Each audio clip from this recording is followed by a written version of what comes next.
Hello friends, पिछली video में हमने लोअर पैलियोलिथिक और मिडिल पैलियोलिथिक को कवर किया था और अब हम डिटेल में देखेंगे अपर पैलियोलिथिक एज को, जो 40,000 साल पहले शुरू हुई थी और 10,000 साल पहले ही खत्म हो गई।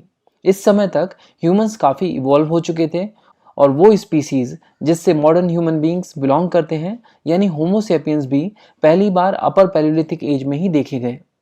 अपर पैलियोलिथिक एज के दौरान एक बड़ा चेंज ये हुआ कि यहाँ पर एनिमल डोमेस्टिकेशन की शुरुआत हुई थी। इसी वीडियो में हम आगे देखेंगे कि एनिमल डोमेस्टिकेशन के ट्रेसेस हमें कहाँ कहाँ मिले हैं।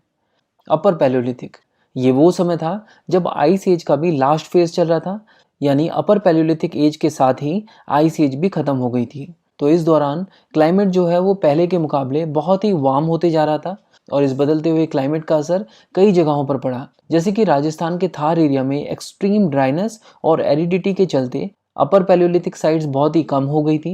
यानी लोग जो लोअर पैलियोलिथिक और मिडिल पैलियोलिथिक में यहाँ रहते थे वो यहाँ से पलायन कर गए थे। इसके अलावा बेलन वैली जो उत्तर प्रदेश के मिर्ज़ापुर में है, वहाँ पर अपर पैलियोलिथिक एज में एनिमल्स की बोन्स मिली हैं, जैसे कि वाइल्ड कैटल, शीप्स और गोट्स।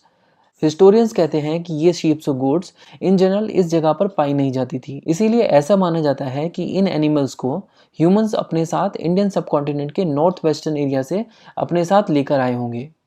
और इससे पता चलता है कि इंसानों ने एनिमल्स को इस समय तक डोमेस्टिकेट करना शुरू कर दिया था।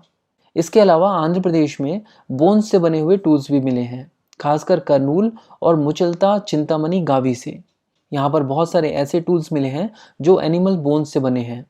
इसके अलावा सोअन वैली जो आज के पाकिस्तान में है, वहाँ पर लोअर पैलियोलिथिक, मिडिल पैलियोलिथिक और अब अपर पैलियोलिथिक में भी लोग रह रहे थे।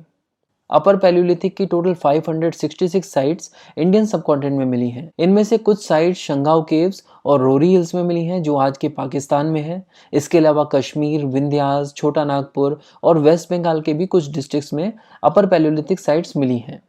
और Bhimbetka rock settlements lower Palaeolithic, middle Palaeolithic और अब अपर पैलियोलिथिक में भी स्टोन एज पीपल्स के लिए फेवरेट प्लेस रही है रहने के लिए। जो ह्यूमंस यहाँ पर रहते थे वो आसपास के जंगलों में हंटिंग करते थे और यहाँ उन्हें स्टोन टूल्स बनाने के लिए भी बहुत सारा रॉ मटेरियल्स भी मिल जाता था।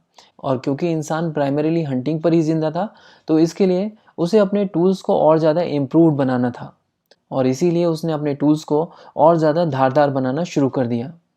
अपर पैलियोलिथिक में वो पैरेलल साइडेड ब्लेड्स बनाना सीख चुका था, जिसे टूल्स मेकिंग में एक मेजर एडवांसमेंट कहा जा सकता है। ब्लेड्स कुछ इस तरह से होते थे, आप देख सकते हैं कि इस पत्थर को घिस घिस कर कितना पैना कर दिया गया है 3 साइड से।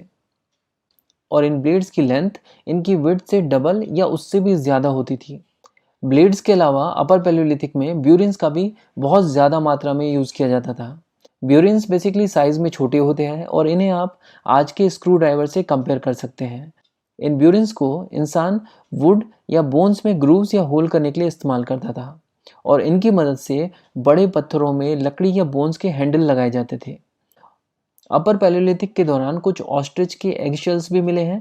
इससे पता चलता है कि अपर पैलियोलिथिक में इंडिया में भी ऑस्ट्रिच रहा करते थे और इंसान उनका शिकार करता था। मे बी इस शिकार की वजह से वो एक्सटिंक्ट हो गए और हो सकता है कि इंसान उस समय ऑस्ट्रिच के एग्स भी खाता हो।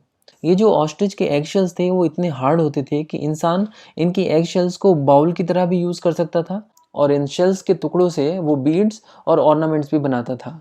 तो इस तरह हमने अपर पैलियोलिथिक पीरियड को कवर कर लिया है। अब नेक्स्ट वीडियो में हम मीज़ोलिथिक फेज़ को स्टार्ट करेंगे।